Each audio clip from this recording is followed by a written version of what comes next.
Hi girls, so this video is about the sums of geometric progressions or geometric series. Now what I've got on the screen at the moment is what I'm trying to evaluate, right? We've got Sn, remembering that this stands for the sum of the first n terms, so that's term 1 plus term 2 plus term 3 all the way up to term n, and then I can express that as a plus ar plus all the way up to ar to the n minus 1. If you remember, we did that in class on Friday, and I'll show you kind of how they prove it in the textbook, but you don't need to know this really. So basically what they do is they take Sn and they work out what it equals, and then they multiply, or they, mathematicians, we take Rsn, work out what that equals. We call this equation 1, this equation 2. We go equation 2 minus equation 1, and then we do a little bit more algebra. And that's in the textbook, and I'd encourage you to look at that. But you will never be asked to prove that. It's on the reference sheet for a reason. And it turns out that the formula says that it's a outside of r to the n minus 1 over r minus 1, right? And it makes, well, maybe it doesn't make sense, but if you look at what you need to know the first term, you need to know the ratio, you need to know the number of terms, and everything else just plugs straight into the formula, okay? I would absolutely commit this to memory. It's on the reference sheet, and it's another one of those things where realistically you don't need to commit it to memory if you're doing enough practice.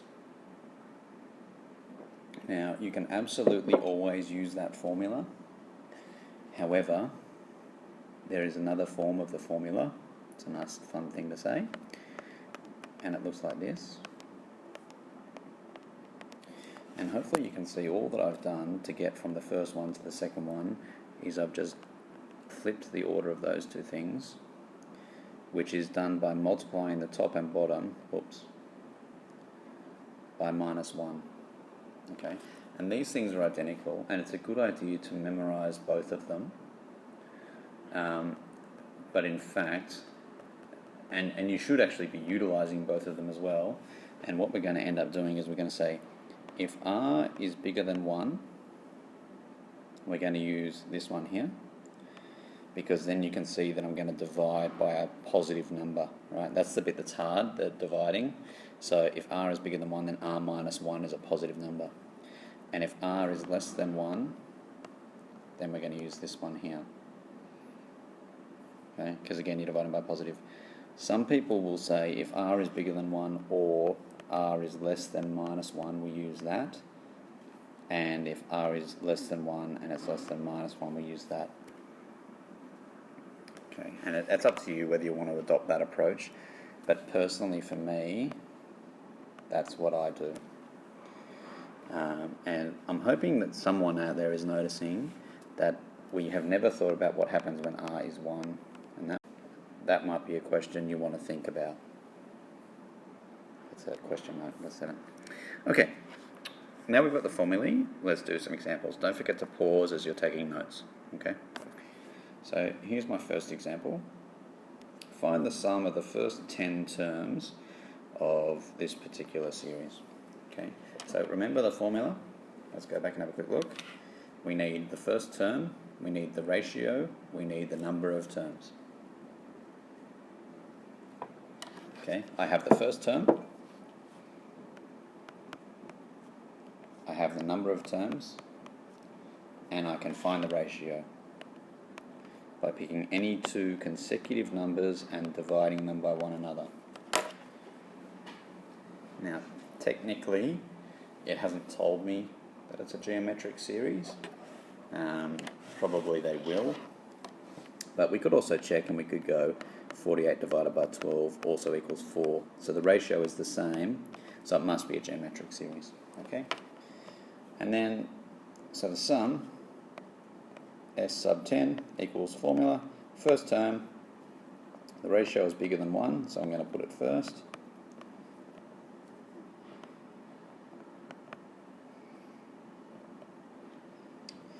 Okay, and then here we have that 4 minus 1 equals 3, so we can divide the top and bottom by 3.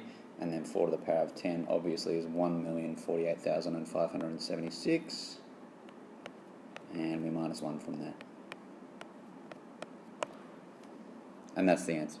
Okay, and as you can see, it gets very big very quickly.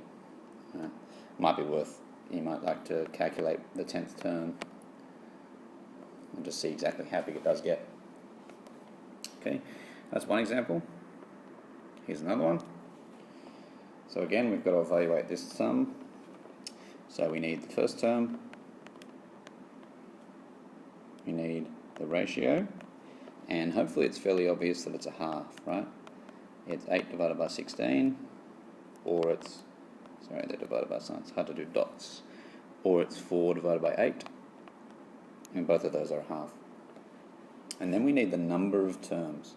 Now we haven't been told the number of terms, we've just been told where it ends. So that means we need to use that. So we know that Tn, however many terms there are, right? 16 is the first term, 8 is the second term, 4 is the third term, so that's T1, T2, T3, and then this one here is Tn. Let's tidy it up a little bit. Sorry, gone too far anyway, there we go. Yep. So the nth term is a quarter, and it also equals 16 times a half to the power of n minus 1. I would encourage you to pause here and try and solve this without me. Alright? But what I do is basically do index laws. Because it's 2 to the powers, I turn everything into 2 to the powers. So this on the left hand side is 2 to the power of minus 2 equals 2 to the power of 4, 2 to the power of minus n minus 1. There's other ways to do this. I just like index laws, they're fun. Divide both sides by 2 to the 4, and I get 2 to the minus 6 equals 2 to the minus n minus 1. You don't even need to do that actually, but anyway. Two numbers are equal, so therefore their powers must be equal because their bases are equal. And then move the n across, move the 6 across. So I get n is 5. And it feels really good and it feels like you're finished, but you're not. Okay, always go back and read the question. The question did not ask you for the term number, it asked you for the sum. So I get, alright, the sum equals first term. Now, in this case, the ratio is less than 1. So I'm going to do it that way. Sorry, a bit small. Let me try that again.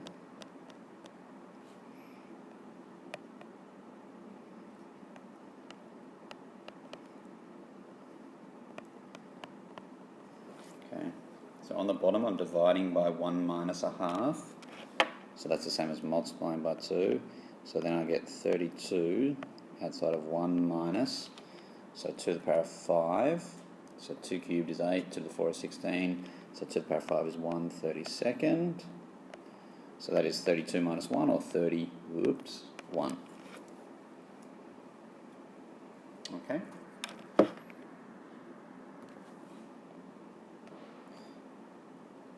Now, we're on to these things called infinite sums. You might like to pause and have a little break here because this is a different concept. I apologise for this video already being a bit long. But basically what we're trying to evaluate with infinite sums is infinite sums, right? Basically we're replacing n with infinity. Now what happens is if r is small, then r to the power of infinity is 0. Okay, get your calculator out, evaluate a half to the power of 1,000, and the number will be so small it doesn't even matter.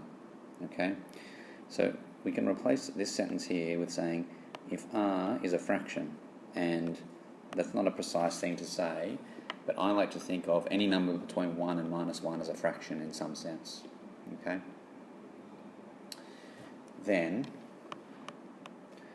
S infinity, the infinite sum, is equal to a outside of, nothing happens to the 1, r to the infinity, which is r to the n, is 0 divided by 1 minus r.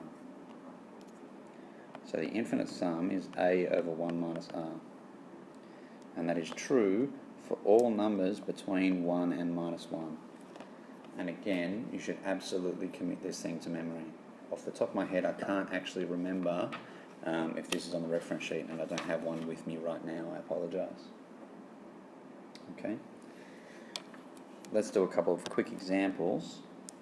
All right, so for example, 1, and this is the classic one, plus a half, plus a quarter, plus an eighth, and I'll show you a nice way to think about this in Monday's lesson. Going on forever equals a over 1 minus a half, 1 over 1 half equals 2.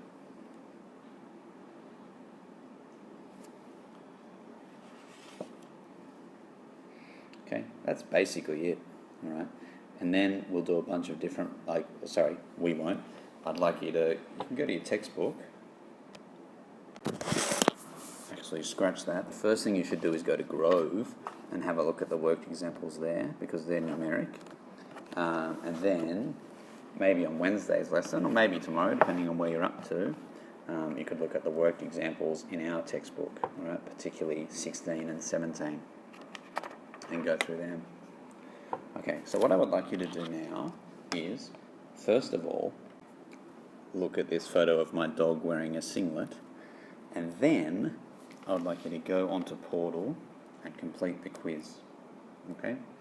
And then, based on how you feel about the way you go in that quiz, I don't actually know, to be honest with you, how it works in terms of marking. I'll be interested in some feedback there, because it's the first time. And based on that, either I can answer some questions in class, or when you come to class on Tuesday, you can just go and sit somewhere and get cracking on some practice from the textbooks that I can show you on Tuesday. Okay, have a good night. I'll see you tomorrow.